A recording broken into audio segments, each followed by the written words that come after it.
தெலுங்கானா மாநிலம் ராயகிரி அருகே தேசிய நெடுஞ்சாலையில் வாகன விபத்து ஏற்பட்டுள்ளது. அதனை அண்மை செய்தியாக பார்த்துக் கொண்டு வருகிறோம். இது குறித்த முழு விவரங்களை வழங்க செய்தியாளர் கிருஷ்ணமூர்த்தி நம்மோடு இணைப்பில் காத்திருக்கிறார். கிருஷ்ணமூர்த்தி, வணக்கம். விவரங்கள். தெலுங்கானா மாநிலம் யாதாத்ரி புவனகிரி மாவட்டத்தில் ராயகிரி அருகே தேசிய நெடுஞ்சாலையில் நடைபெற்ற விபத்தில் முன்னால் சென்று கொண்டிருந்த லாரி ஒன்று டீசல் பிடிப்பதற்காக பெட்ரோல் பங்க் நோக்கி திரும்பப்பட்ட போது பின்னால் வேகமாக வந்து கொண்டிருந்த கார் அந்த லாரியின் அடியில் புகுந்து விபத்து ஏற்பட்டது.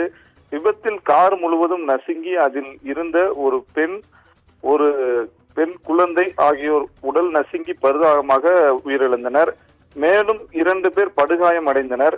இந்நிலையில் காரில் இருந்தவர்கள் தெலுங்கானா மாநிலம் மகாபூர் மாவட்டத்தைச் சேர்ந்த சமுத்திரம் கிராமத்தை சார்ந்தவர்கள் என்றும் தெரிய வந்தது.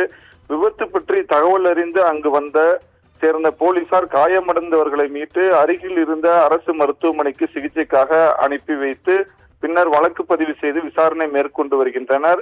லாரியின் அடியில் புகுந்த காரை ஜேசிபி இயந்திரம் மூலமாக மீட்கும் பணி ஈடுபட்டுள்ளனர். இதனால் அப்பகுதியில் பரபரப்பு ஏற்பட்டுள்ளது. நவீனா,